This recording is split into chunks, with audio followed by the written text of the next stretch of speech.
क्या हार में क्या जीत में किंचित नहीं भयभीत में, संघर्ष पथ पर जो मिले यह भी सही वह भी सही, प्रदान मांगूंगा नहीं प्रदान मांगूंगा नहीं। नमस्कार, सिक्योर एकेडमी के यूट्यूब चैनल पर आप सभी मित्रों का हार्दिक स्वागत, वंदन, अभिनंदन है। दोस्त, मैं हूं दिलीप और हम शिवमंगल सिंह सुमन की इस कविता के साथ आज हम सेशन की शुरुआत करते हैं कि हार में क्या जीत में क्या है। क्या हार में क्या जीत में किंचित नहीं भयभीत में, कि मैं हार और जीत के परिणाम से भयभीत होने वाला नहीं हूँ। फिर एफर्ट करूँगा, फिर प्रयास करूँगा और लास्ट में मैं जीत करके विन करके दिखाऊंगा कि मैं जीत सकता हूँ। ये जुनून, ये जज्बा ही आपको आगे बढ़ाता है, आपकी ज़िंदगी में आपके डिसीजंस को कायम रखता है। इसलिए आप रिजल्ट से, हार और जीत के रिजल्ट से भयभीत ना हो। जिंदगी में अप्स एंड डाउन्स आते रहते हैं, उतार चढ़ाव आते रहते हैं, पर डिसीजन सिर्फ आपको लेना है कि आप आखिर तक, आखिरी पाँव तक आप टिके रहते हैं या नहीं। क्योंकि आप में से, हम में से काफ़ी मित्र ऐसे होते हैं जो ज़िंदगी के आखिरी पाँव में हिम्मत हार जाते हैं। आखिरी क्षण में जब वो जीतने वाले होते हैं तो हिम्मत हार जाते हैं और अपने लक्ष्य को छोड़ देते हैं। तो ध्यान रखिएगा, अंतिम क्षण तक प्रयास करना है। जब तक जीत नहीं मिलती है तब तक हम छोड़ने वाले नहीं हैं। जब तक तोड़ेंगे नहीं तब तक छोड़ेंगे नहीं। तो आइए हम एक महत्वपूर्ण सेशन की शुरुआत करते हैं, जिसे हम इंडिविजुअल डिफरेंसेस के नाम से जानते हैं, व्यक्तिगत भिन्नता के नाम से जानते हैं। ये साइकोलॉजी सिर्फ एक व्यक्ति को एक सब्जेक्ट के रूप में नहीं पढ़ना चाहिए, बल्कि एक प्रत्येक व्यक्ति को अपने जीवन में, अपने निजी जीवन से जुड़ी घटनाओं को समझने के लिए पढ़ना चाहिए। और ये साइकोलॉजी प्रत्येक व्यक्ति को सिखाती है कि ज़िंदगी किस तरह से जीनी चाहिए। तो इस तरह से हम इस टॉपिक की शुरुआत करते हैं, जिसका नाम है इंडिविजुअल डिफरेंसेस, व्यक्तिगत भिन्नताएं। ये व्यक्तिगत भिन्नताएं क्या होती हैं कि प्रत्येक व्यक्ति एक दूसरे व्यक्ति से भिन्न है। इवन एक प्रत्येक प्राणी एक प्राणी से भिन्न है, एक दूसरे से भिन्न है। अगर हम बात करें किसी भी जंतु जानवर की, जैसे अगर हम गाय भैंस ले लेते हैं तो भी अलग अलग प्रकार के होती हैं। कोई काली होती है, कोई नीली होती है, कोई भूरी होती हैं, कोई अलग प्रकार से होती हैं। इसी प्रकार का मछलियों की बात करें तो कोई बड़ी होती है, कोई छोटी होती है, कोई लाल होती है, कोई अलग अलग प्रकार की होती हैं। अगर इसी प्रकार हम मानव जात की बात करें तो मानव जात में भी हमें डिफरेंसेस देखने को मिलता है कि कोई लंबा होता है, कोई छोटा होता है, कोई नाटा होता है, कोई बौना होता है, कोई गोरा होता है, कोई काला होता है, कोई बहुत लंबा होता है, कोई बहुत छोटा होता है, कोई किसी की बुद्धि तीक्ष्ण होती है, किसी की बुद्धि बहुत मंद होती है। इसे ही हम क्या कहते हैं, व्यक्तिगत भिन्नता कहते हैं। मतलब प्रत्येक व्यक्ति एक दूसरे व्यक्ति से भिन्न होता है। यहाँ तक जुड़े बच्चे भी, मोनोजाइगोटिक भी एक दूसरे से भिन्न होते हैं। उससे क्या होता है कि एक दूसरे के साथ एक भलबे से, मतलब क्या हुआ कि वो एक साथ ही जन्म लिए हैं, लेकिन उससे कोई फर्क पड़ने वाला नहीं है, वो उनमें भी डिफरेंसेस पाए जाते हैं। तो आइए जरा इसे हम समझने की कोशिश करते हैं। अगर हम बात करें इंडिविजुअल डिफरेंसेस की, जो व्यक्तिगत भिन्नता है, तो फादर ऑफ इंडिविजुअल डिफरेंसेस कौन है?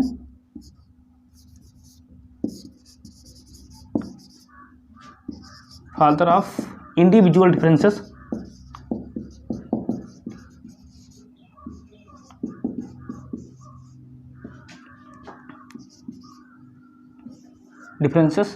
कौन है? Francis Galton.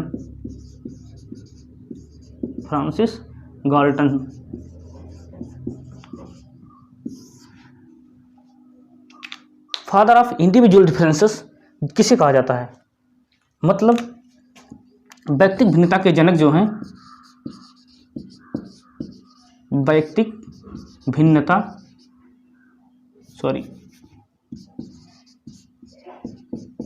भिन्नता के जनक, जनक कौन है? फ्रांसिस गाल्टन साहब। फ्रांसिस गाल्टन सर्वप्रथम इन्होंने ही इंडिविजुअल डिफरेंसेस पर अध्ययन किया था। इन्होंने बताया कि प्रत्येक व्यक्ति में, दो व्यक्तियों में बुद्धि सेम नहीं हो सकती। मतलब दो व्यक्तियों में जो बुद्धि होती है, इंटेलिजेंस होती है, एक समान नहीं होती है, वो एक दूसरे से भिन्न होती हैं। इन्हें ही क्या कहा जाता है?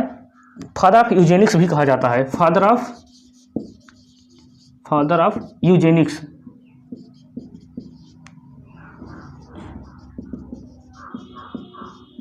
फादर ऑफ यूजेनिक्स यानी कि सुजनकी के पिता भी कहा जाता है। सुजनकी अर्थात क्या होता है? जिसमें उनके जन्म, मतलब प्रत्येक व्यक्ति के जो अपना संतान रिप्रोड्यूस करते हैं उसके बारे में अध्ययन किया जाता है। इन्हें व्यक्तिगत भिन्नता के जनक कहा जाता है। इन्हें फादर ऑफ यूजेनिक्स कहा जाता है। मतलब सुजनकी के पिता भी इन्हें कहा जाता है। फ्रांसिस गाल्टन ने ही सर्वप्रथम बुद्धि पर प्रयोग किया था। सर्वप्रथम किस पर? इंटेलिजेंस।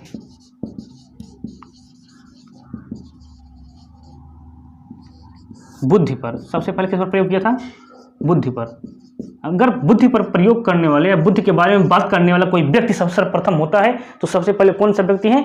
फ्रांसिस गाल्टन है। इन्होंने बताया कि दो व्यक्तियों में जो बुद्धि होती है, जो बुद्धियां होती हैं, वो एक समान नहीं हो सकती, वो विभिन्न प्रकार की होती हैं, अलग अलग होती हैं। कौन कहा था? फ्रांसिस गाल्टन साहब ने ही कहा था। इसके बाद इंडिविजुअल डिफरेंसेस पर काम करने वाले जेम्स ड्रेबर साहब आए, स्किनर साहब आए, कई लोगों ने इस पर अध्ययन किया है। तो आइए इसके बारे में ज़्यादा डिटेल में समझने की कोशिश नहीं करते हैं, क्योंकि आने वाली जो इंटेलिजेंस का चैप्टर होगा उनमें हम फ्रांसिस गाल्टन साहब को बहुत अच्छी तरह से समझेंगे। फिलहाल हम इंडिविजुअल डिफरेंसेस की बात कर रहे हैं, तो हम पहले इसी टॉपिक को आगे बढ़ाते हैं।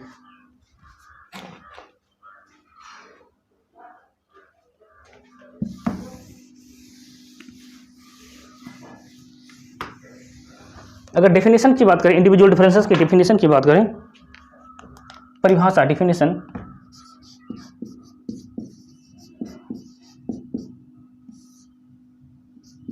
परिभाषाएं इंडिविजुअल डिफरेंसेस की तो क्या हो सकती हैं? सबसे पहले स्किनर की बात करते हैं।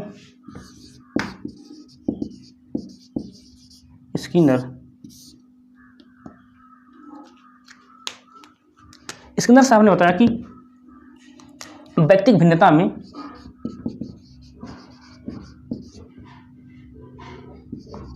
व्यक्तिगत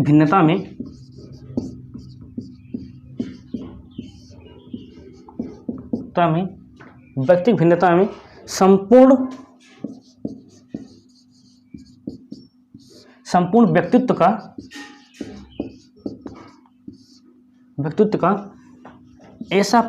व्यक्तित्व का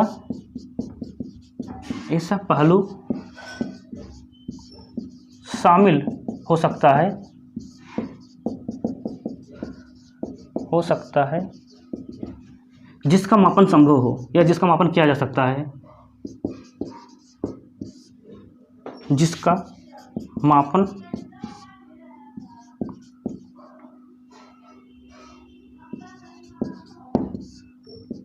संभव हो या जिसका मापन किया जा सकता है।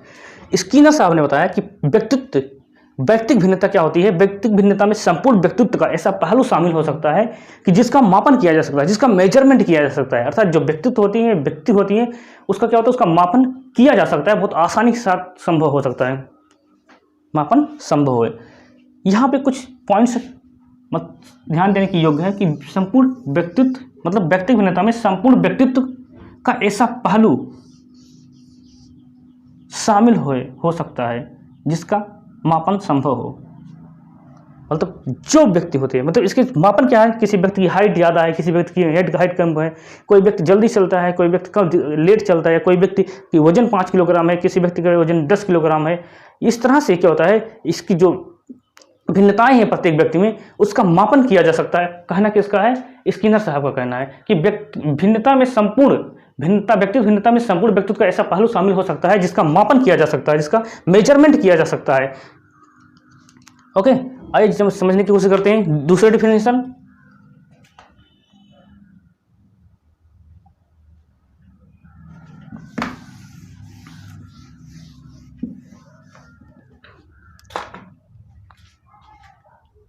जेम्स ड्रेबर साहब का, किसका? जेम्स ड्रेबर साहब का। इनका कथन है क्या? एक व्यक्ति अपने समूह के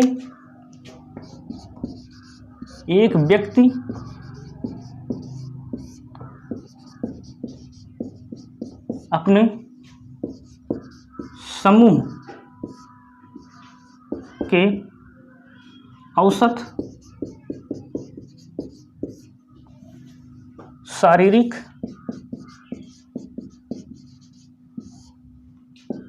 मानसिक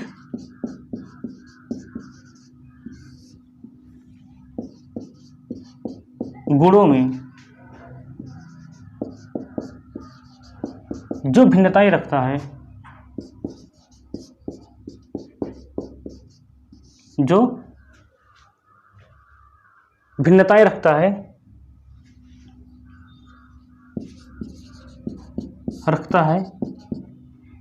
उसे इंडिविजुअल डिफरेंसेस कहते हैं। उसे व्यक्तिगत भिन्नता कहते हैं।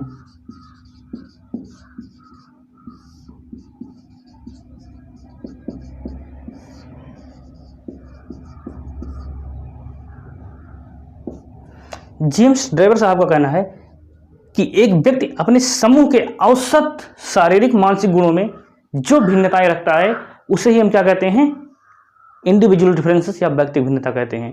मतलब सपोज दैट, मान लीजिए कि एक परिवार है, एक फैमिली में प्रत्येक व्यक्ति काले हैं और उस फैमिली में जो पूरे व्यक्ति काले हैं उनमें से कोई एक व्यक्ति जो गोरा पैदा होता है, जो गोरा होता है, वो क्या होता है, औसत क्या है, वही व्यक्ति भिन्नता कहलाती है। मतलब सभी काले सदस्यों में से एक व्यक्ति जो गोरा पैदा होता है उसे ही हम क्या कहते हैं, इंडिविजुअल डिफरेंसेस कहते हैं, उसे व्यक्ति भिन्नता कहते हैं।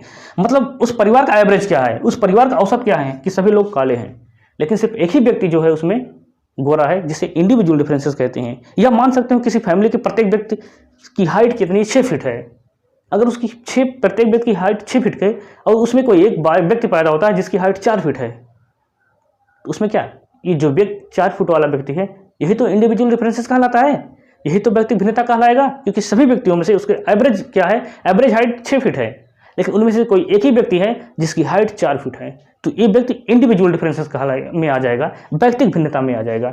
यही कथन किसका, जेम्स ड्रेवर का है। जेम्स ड्रेवर ने बताया कि एक व्यक्ति अपने समूह के औसत शारीरिक मानसिक गुणों में जो भिन्नताएं रखता है उसे ही व्यक्तिगत भिन्नता कहते हैं, that is called individual differences. It's okay, I hope your doubt is clear. अगर आपको कोई प्रॉब्लम है आप मुझे कमेंट्स कर सकते हैं। तो आइए थोड़ा मूव करते हैं नेक्स्ट पॉइंट पे, ये किस तरह से थोड़ा और समझने की कोशिश करते हैं।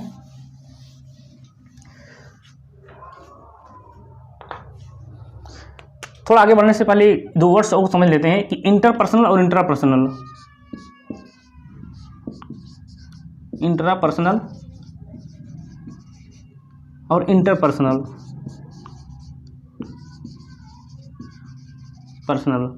इसे हम अंतरा वैयक्तिक कहते हैं, वैयक्तिक, इसे हम अंतर वैयक्तिक कहते हैं, अंतर वैयक्तिक। इंटरपर्सनल क्या होता है, अंतर वैयक्तिक भिन्नताएं क्या होती हैं कि किसी एक ही व्यक्ति में 2 प्रकार से भिन्नताएं पाई जाती हैं। एक ही व्यक्ति में, ध्यान देना कि इंट्रापर्सनल क्या होता है कि एक ही व्यक्ति में 2 प्रकार से भिन्नताएं पाई जाती हैं। मतलब किसी एक व्यक्ति में 2 शील गुण, 2 ट्रेड्स एक समान नहीं हो सकते हैं, जिसमें भिन्नताएं पाई जाएंगी। जैसे कोई व्यक्ति कहता है कि मुझे तो क्रिकेट पसंद है खेलना, लेकिन मैं फुटबॉल नहीं खेल सकता हूँ, मुझे नहीं अच्छा लगता। कोई व्यक्ति कहता है जैसे मुझे गोभी की सब्जी अच्छी लगती है खाने में, लेकिन बैगन की सब्जी अच्छी नहीं लगती है। मतलब एक ही व्यक्ति के अंदर में 2 भिन्नताएं पाई जाती हैं कि उसे एक चीज़ तो पसंद है और एक चीज़ पसंद नहीं है, उसे इंट्रापर्सनल कहते हैं। और इंटरपर्सनल की बात करते हैं कि 2 व्यक्तियों में अलग अलग डिफ्रेंशिएट हो, अलग अलग भिन्नताएं हो। जैसे एक व्यक्ति कहता है, एक व्यक्ति लेते हैं, मान लो एक्स है, दूसरा वाई है। अब एक्स बोलता है भाई मुझे तो कबड्डी खेलना पसंद है, लेकिन फुटबॉल खेलना पसंद नहीं है। सॉरी, एक व्यक्ति कहता है मुझे कबड्डी खेलना पसंद है, लेकिन ये वाई वाला बोलता है कि मुझे कबड्डी खेलना पसंद नहीं है। मतलब 2 व्यक्तियों के अंदर डिफ्रेंशिएट पाया जाता है, इन दोनों में अंतर पाया जाता है। इसे कबड्डी तो खेलना पसंद है, लेकिन इसको पसंद नहीं है। तो 2 व्यक्तियों में डिफ्रेंशिएट क्या कहलाता है, इंटरपर्सनल। अगर इसी में अगर एक्स बात करें, अगर केवल एक व्यक्ति की बात करें, एक्स की बात करें, अगर एक्स बोलता है मुझे कबड्डी खेलना पसंद है लेकिन फुटबॉल खेलना मुझे पसंद नहीं है, तो ये इंट्रापर्सनल में चला जाएगा। इट्स ओके, तो let's move to the next point.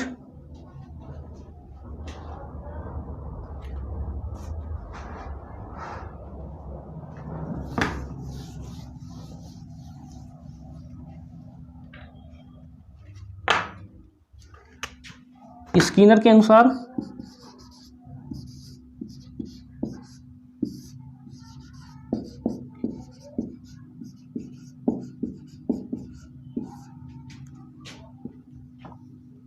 व्यक्तिगत भिन्नता की विशेषताएं।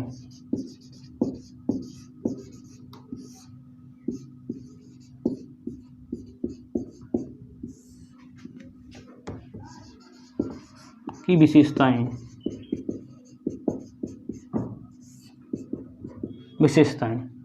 स्किनर ने इसे कुछ भागों में बांटा था। आइए इसे समझने की कोशिश करते हैं। पॉइंट नंबर 1 की बात करें, पॉइंट नंबर 1 क्या है, वेरिएबिलिटी, विभिन्नताएं जिसे कहते हैं। विभिन्नताएं, वेरिएबिलिटी,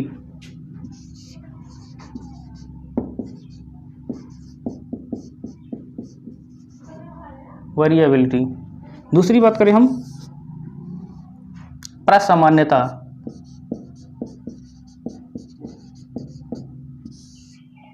जिसे हम नॉर्मालिटी के बाद नाम से जानते हैं, नॉर्मालिटी। तीसरी बात करें डिफरेंशियल रेट ऑफ ग्रोथ,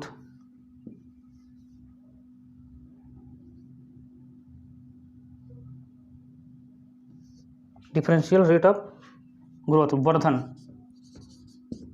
वर्धन की विविधीय दर,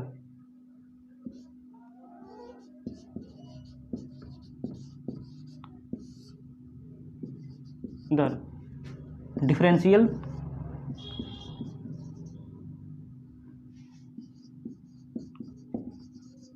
रेट ऑफ ग्रोथ।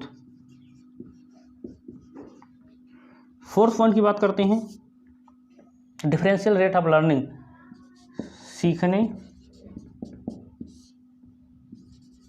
की विविधीय दर, दिए दर। 5 पॉइंट की बात करते हैं इंटर रिलेशन,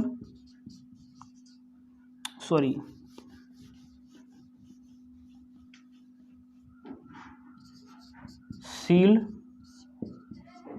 गुणों में परस्पर संबंध,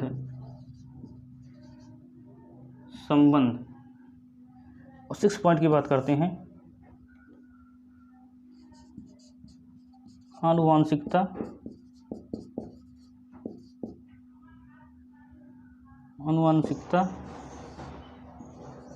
और वातावरण का प्रभाव। Differential rate of learning,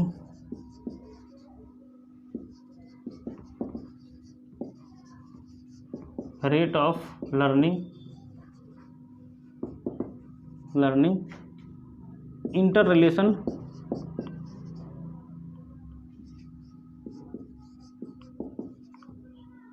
of traits,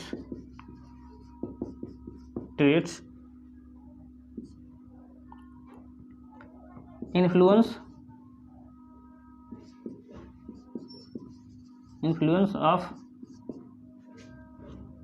heredity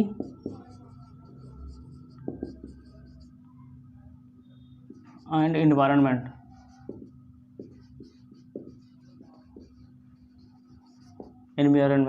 okay, Skinner के अनुसार हम क्या समझते हैं? स्किनर ने बताया कि कुछ विभिन्नताएं होती हैं, कुछ विशेषताएं होती हैं जिसके कारण व्यक्ति में भिन्नताएं पाई जाती हैं।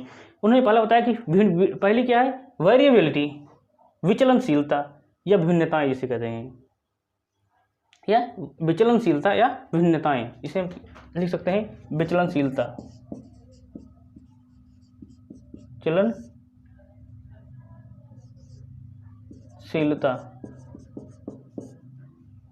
दूसरा प्रसामान्यता, जिसे नॉर्मलिटी के नाम से जानते हैं। तीसरा उन्होंने बताया कि वर्धन की विविधीय दर, मतलब डिफरेंशिएट रेट ऑफ ग्रोथ। तीसरा उन्होंने बताया कि सीखने की विविधीय दर, differentiate learning rate of learning. And fourth thing is that interrelation of traits, शील गुणों के परस्पर संबंध। और last thing is that influence of heredity and environment, की वातावरण और आनुवंशिकता का प्रभाव। तो सबसे पहले समझने की कोशिश करते हैं कि वेरिएबिलिटी क्या होती है, विचलनशीलता क्या होती है, जो भिन्नताएं होती हैं किस प्रकार से होती हैं। इन्होंने बताया कि दो शील गुण, दो ट्रेट्स, जो दो शील गुण होते हैं, शील गुण किसी भी व्यक्ति में, वेरिएबिलिटी की बात करते हैं विचलनशीलता की, कि जो दो शील गुण होते हैं किसी भी व्यक्ति में समान नहीं होते हैं, उनमें भिन्नताएं देखने को मिलती हैं। मान लो जब बुद्धि का परीक्षण चल रहा था तो बुद्धि साइकोलॉजिस्ट ने पूछा कि दो व्यक्ति खड़े थे, उनसे पूछा कि बताओ ये पत्थर देखकर तुम्हारा क्या मन करता है। तो जो पहला वाला व्यक्ति था, ध्यान से सुनना, एग्जाम्पल एक ही बार में आपको समझ में आ जाएगा, दोबारा समझने की कोशिश मत करना। तो उसने आपको समझने की जरूरत नहीं पड़ेगी। एग्जाम्पल को ध्यान से सुनो कि जब बुद्धि का परीक्षण चल रहा था उस समय साइकोलॉजिस्ट ने, मनोवैज्ञानिक ने पूछा, दो व्यक्ति खड़े थे, उनसे पूछा कि बताइए ये पत्थर देखकर तुम्हारा क्या मन करता है। तो एक व्यक्ति जो था वो तो बोलता है भाई ये पत्थर मैं ले जाऊंगा घर पे, इसकी मैं पूजा करूंगा। एक व्यक्ति को क्या है, वही क्वेश्चन जब उसने दूसरे व्यक्ति से पूछा कि ये पत्थर देखकर तुम्हारा क्या मन करता है, तो दूसरा व्यक्ति कहता है ये पत्थर देखकर मेरा मन करता है कि मैं इसे तेरे सर पर दे मारूं। तो जो एग्जामिनर था बोलता ओह इसको तो बहुत गुस्सा आता है, और जो दूसरा व्यक्ति था उसको गुस्सा नहीं आता है। मतलब प्रत्येक दो व्यक्ति में या प्रत्येक व्यक्ति में एक दूसरे से भिन्नता पाई जाती हैं, एक दूसरे से विभिन्नता पाई जाती हैं। यही कारण है कि जो UIDAI है आधार कार्ड में प्रत्येक व्यक्ति का थंब अलग होता है।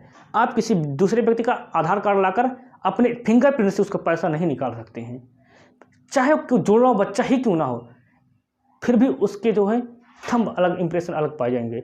उसकी आइज जो आँख की रेटिना होती हैं वो भी अलग पाई जाती हैं, वो भी प्रत्येक व्यक्ति से अलग होता है। इसीलिए जब आधार कार्ड बनाते समय वो क्या बोलते हैं आँख की रेटिना का फ़ोटो लिया जाता है, फ़ोटो खींचा जाता है। इसमें क्या होता है प्रत्येक व्यक्ति का रेटिना अलग है, यहाँ तक कि टंग भी अलग है, यहाँ तक कि थंब इंप्रेशन भी अलग है। इसलिए हम किसी की प्रॉक्सी नहीं मार सकते हैं, किसी की कॉपी नहीं कर सकते, किसी के आधार कार्ड से हम पैसा नहीं निकाल सकते हैं। इस उदाहरण से आपको ये चीज़ें एकदम क्लियर समझ में आई होंगी कि प्रत्येक व्यक्ति में भिन्नता पाई जाती है। कोई दो व्यक्ति एक दूसरे के समान नहीं हो सकता है। इसलिए दो शील गुण क्या होते हैं किसी भी व्यक्ति में अलग अलग होते हैं। दूसरी बात करें हम तो प्रास सामान्यता की, नॉर्मलिटी की बात करें। व्हाट इज द नॉर्मलिटी, मतलब सामान्यता क्या होती है? सामान्यता क्या होती है? प्रकृति का एक नियम है कि वो अपने पास से समान गुणों को डिस्ट्रीब्यूशन करती है, बंटवारा करती है। प्रकृति के लिए कोई भी व्यक्ति अलग नहीं है, वो उसके लिए प्रत्येक व्यक्ति समान है। इसलिए वो समानशील गुणों को समान मात्रा में वितरण करती है, बस ग्रहण करने का तरीका अलग होता है। कोई अलग कम करता है, कोई ज़्यादा करता है। तो इस प्रकार हम समझने की कोशिश करते हैं कि नॉर्मलिटी क्या होती है। किसी ही एक टीम में, मान लो क्रिकेट का टीम है, क्रिकेट की टीम में जो 10-11 प्लेयर्स होते हैं, प्रत्येक व्यक्ति तो बहुत अच्छा चैंपियन नहीं होता बैट्समैन, ना तो प्रत्येक व्यक्ति बॉलर होता है। उसमें से 4-5 एकदम चैंपियन होंगे जो हैट्रिक छक्के लगाते होंगे, और 4-5 अच्छे रेसर, अच्छे बॉलर होंगे जो स्पीड में, हेलीकॉप्टर स्पीड में क्या बोलते हैं अपनी बॉलिंग कराते होंगे। तो चार ही उस टीम में 11 लोगों की टीम में सिर्फ 3 ही 4 ऐसे बैट्समैन होंगे जो ज़बरदस्त प्लेइंग करते हैं, बैटिंग करते होंगे, और 3-4 ऐसे बॉलर होंगे जो ज़बरदस्त बॉलिंग करते होंगे, और बाकी का जो होते हैं उस एवरेज में होते हैं, समान होते हैं। अब बाकी के जो बच्चे होते हैं वो बैटिंग भी कर लेते हैं और बॉलिंग भी कर लेते हैं। यही होता है नॉर्मलिटी, यही होता है सामान्यता। अगर आपको ना समझ में आए तो एक एग्जाम्पल और भी है, सबसे सटीक एग्जाम्पल है, आपको समझने की दोबारा जरूरत नहीं पड़ेगी। मान लो एक क्लास है, उस क्लास में काफ़ी सारे बच्चे होते हैं, उन सारे बच्चों में से कोई 4-5 बालक ही होता है जो बहुत ज़्यादा इंटेलिजेंस होता है, जो सब क्वेश्चन देने पर तुरंत सॉल्व कर देता है, कि बहुत ज़्यादा पढ़ने में तेज होता है। वो 4-5 ही बालक होंगे, और 4-5 बालक ऐसे होंगे जो बहुत लद्दड़ होंगे, बहुत कम पढ़े लिखे होंगे, उनको समझ में ही नहीं आएगा जो पढ़ाएंगे। मतलब उस पूरे क्लास में 4-5 बच्चे सबसे ज़्यादा तेज होंगे और 4-5 बच्चे सबसे कम तेज, मतलब कमज़ोर होंगे, और बाकी के जो बच्चे होंगे सभी के सभी एक एवरेज में होंगे। उन्हें पढ़ना भी आ जाता है, लिखना भी आ जाता है, सब कुछ एक समान मात्रा में आ जाता है। It's clear to you. Next बात करते हैं वर्धन की विभेदी दर की, डिफरेंशिएट रेट ऑफ लर्निंग। प्रत्येक व्यक्ति में, चाहे वो कोई भी व्यक्ति हो, उसमें मतलब ग्रोथ, उसकी वर्धन, उसकी ग्रोथ की दर क्या होगी, अलग होगी। कोई बालक ऐसा है जो 10 महीने में चलना सीखता है, कोई बालक ऐसा है जो 15 महीने में, 1.5 साल में चलना सीखता है। कोई बालक ऐसा है जो 6 महीने, वो 8 महीने 9 महीने में प्रॉपर बोलना सीख जाता है। कोई बालक ऐसा है जो 2 साल तक भी नहीं बोलता है। मतलब ये क्या है, डिफरेंशिएट रेट ऑफ लर्निंग है, डिफरेंशिएट रेट ऑफ ग्रोथ है। मतलब प्रत्येक व्यक्ति की जो ग्रो करने की दर है वो एक दूसरे से भिन्न पाई जाती हैं। उसके बाद हम बात करते हैं डिफरेंशिएट रेट ऑफ लर्निंग की। ये भी सेम उसी तरीक़ा से है कि प्रत्येक व्यक्ति क्या है, उसके सीखने का तरीका अलग होता है। कोई बालक मान लो विद्यालय में पढ़ाया जा रहा है, टीचर पढ़ा रहा है, तो कोई व्यक्ति ऐसा, कोई बालक ऐसा होगा जिसे पढ़ाते समय ही उसको सब समझ में आ जाता है। कोई बालक ऐसा है पढ़ाने के बाद घर पे जाएगा और रिपीट करेगा, 2-3 बार रिपीट करेगा, तब उसको समझ में आता है। कोई बालक ऐसा है जिसको पढ़ने के बावजूद भी नहीं समझ में। और हम सीखने की वृद्धि दर को समझ सकते हैं। फिर हम बात करते हैं शील गुणों में परस्पर संबंध की बात करते हैं। मतलब एक शील गुण दूसरे शील गुण से परस्पर जुड़ा रहता है। अगर हम बात करते हैं मान लो कोई व्यक्ति शारीरिक रूप से बीमार है, तो ये दशाएं उसके दूसरी दशाओं को प्रभावित करेगा। अगर कोई व्यक्ति बीमार है तो उसका पढ़ने में मन नहीं करेगा, उसको लिखने में मन नहीं करेगा। तो क्या ये मानसिक दशाएं हैं, मतलब एक कंडीशन दूसरे कंडीशन को डाइवर्ट कर रही हैं, मतलब प्रभावित कर रही हैं। अगर कोई व्यक्ति बीमार है ना तो उसके तो ये उसके मानसिक दशाओं को प्रभावित करेगा, उसके संवेगात्मक दिशाओं को प्रभावित करेगा, उसके नैतिक दिशाओं सबको प्रभावित करेगा। तो ये जो शील गुण होते हैं क्या होता है, एक दूसरे से संबंध रहते हैं, कंडक्ट रहते हैं, कोहेरेंट रिलेशन बना के रखते हैं जो एक दूसरे को प्रभावित करते हैं। इस प्रकार समझ सकते हैं कोई व्यक्ति जो है चोर प्रवृत्ति का है तो अपने घर में चोरी करता है, फिर वो अपने घर से बाहर गया कि दूसरे जिले में, वहाँ भी चोरी करेगा, आपस में गया वहाँ भी चोरी करेगा, दूसरे स्टेट में गया वहाँ भी चोरी करेगा, दूसरे कंट्री में गया वहाँ भी चोरी करेगा, क्योंकि ये इसकी चोरी की प्रवृत्ति है। ये जो शील गुण होते हैं वो क्या करते हैं, प्रभावित करते हैं, प्रत्येक दशाओं को प्रभावित करते हैं।